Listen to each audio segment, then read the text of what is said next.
This downtown Brampton rental unit has been Robin Coates' home for the past 13 years. It's where she's raised her two boys, a 22-year-old man with a developmental disability and her 5-year-old son, Darius. Now, she doesn't throw wild parties and she has always paid her rent on time. Yet this year alone, she's received 2 eviction notices. Now, the first one she fought and she won, and the other one is coming up next week. But in this case, it's because the owners say they need this specific unit for their parents. So in March, the adjudicator ruled that we got to stay. We were relieved of the eviction.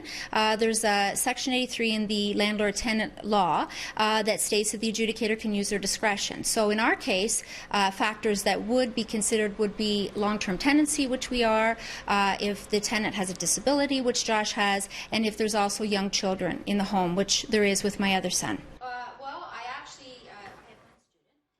But now she has to go back to court to fight the very same challenge.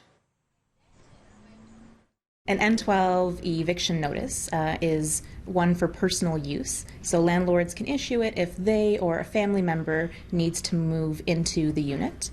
What's interesting here is that we have a corporation that is a family-owned corporation, so we can get over that hurdle and understand, but there are other units available in the building, and it's been suggested to Ms. Coates that she move into one of those free units for reasons relating to her adult son's disability, medical condition.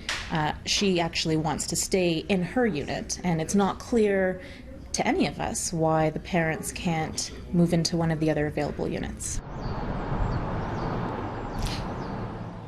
Now, we did try to clear that up by reaching out to the landlord's lawyer. We did so by phone, we did so by email, but they haven't responded.